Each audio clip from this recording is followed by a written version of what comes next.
में हुई और शीर्ष नेता भी शामिल हुए। वहीं चुनावी हार के बाद G23 नेताओं ने कांग्रेस के नए अध्यक्ष के रूप में मुकुल वासनिक का नाम प्रपोज किया है, सुझाव दिया है। ये उनका विषय है, ये तो कांग्रेस का विषय है और मुझे लगता है कि इस पर चर्चा बेमानी होगी।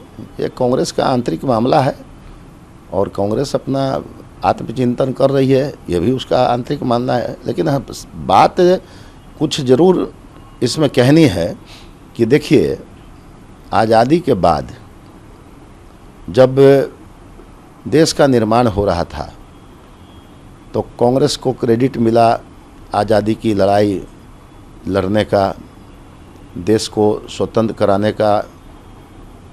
से बहुत से नेता लोग लगे थे, लेकिन कांग्रेस के नेताओं ने किसी तरह से यह एक क्रेडिट ले लिया कि आज़ादी की लड़ाई में हम लोग सक्रिय थे। ऐसे बहुत महान महान नेता सक्रिय थे, लेकिन कांग्रेस ने क्रेडिट लिया। और उसके बाद कांग्रेस ने आज़ादी के बाद इस पॉलिटिकल सिस्टम को गंदा किया। कैसे गंदा किया? आपने देखा होगा, वोट की राजनीति के तहत कांग्रेस ने 100 व्यक्ति में यदि 90 व्यक्ति अच्छे हैं और 10 व्यक्ति समाज विरोधी हैं, लंपट हैं, पाजी हैं, गुंडा है, बदमाश है, क्रिमिनल है, तो कांग्रेस ने वैसे ही लोगों को पकड़ा। और बात सही है कि लंगा से गंगा डराती है। हम लोग बिहारी भाषा में कहते हैं कि लंगा से गंगा डराती है। तो वैसे 10 लोगों को, समाज विरोधी लोगों को, गलत लोगों को, दबंग लोगों को कांग्रेस ने राजनीति में पूछा तो 90 जो अच्छे लोग थे वो शांत हो गए। यह सीरीज चला, देश में बहुत दिन तक चला। लेकिन जब चेंज होना शुरू हुआ, जब लोकनायक जयप्रकाश नारायण जी का संपूर्ण क्रांति का आंदोलन हुआ, उसके बाद जो चेंज हुआ, तो चेंज होने के बाद धीरे धीरे आज राजनीति की स्थिति भारत में ये है कि 90 अच्छे लोग एक जगह पर हैं और 10 खराब लोग एक जगह पर हैं। और आपने देखा होगा बिहार के ही चुनाव में अच्छे बाहुबली जो हैं उनको शिकस्त मिल गई। तो मतलब 90 अच्छे लोग आज सक्रिय हुए। तो कांग्रेस पहले यह आत्मचिंतन करे कि हमको अच्छे लोगों को राजनीति में पूछना है, और कांग्रेस ने यह नहीं किया, जिसका खामियाजा कांग्रेस आज भुगत रही है। बजट सत्र का दूसरा चरण सोमवार से शुरू होने जा रहा है। वहीं कांग्रेस को यह आशंका है कि सदन में विपक्षी एकता पर शक उन्होंने जाहिर किया है। ये भी विपक्ष का विषय है, ये विपक्ष का विषय है और ये भी उनका विषय है। मुझे लगता है कि वे आत्मचिंतन करें कि उनकी विपक्षी ऐसे एक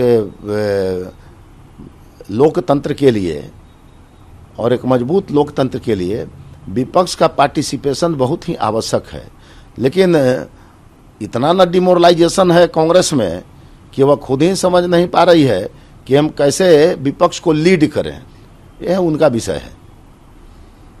पीएम मोदी ने शीर्ष मंत्रियों के साथ भारत की सुरक्षा की तैयारियों की समीक्षा पर बैठक की। उसमें यूक्रेन के हालात पर भी चर्चा की।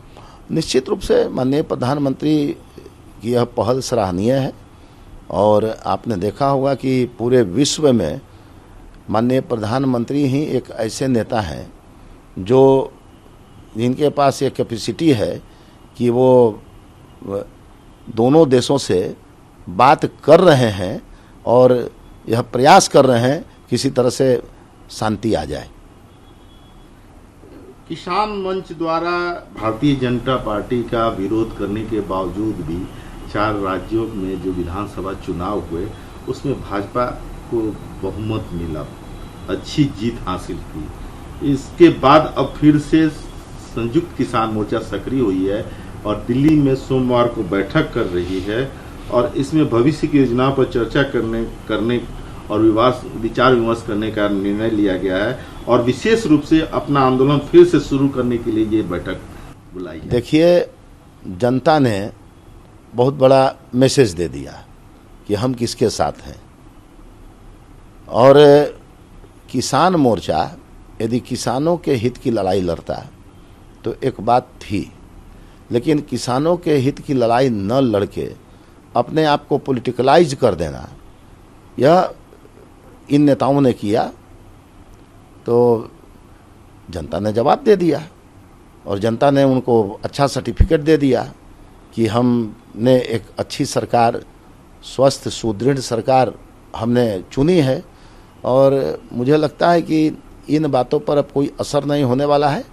लेकिन बात यह है कि इस किसान संघ को यह सोचना चाहिए कि वो आंदोलन सार्थक रूप से करें। आंदोलन में अराजकता उनकी होती है, ट्रैफिक जाम होता है, बच्चे स्कूल नहीं जा पाते हैं, रोगी अस्पताल नहीं जा पाते हैं, कितनी कैजुअल्टी हो गई।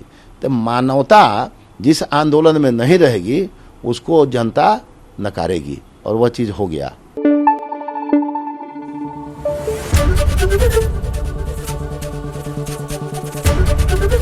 एबीपी न्यूज आपको रखे आगे।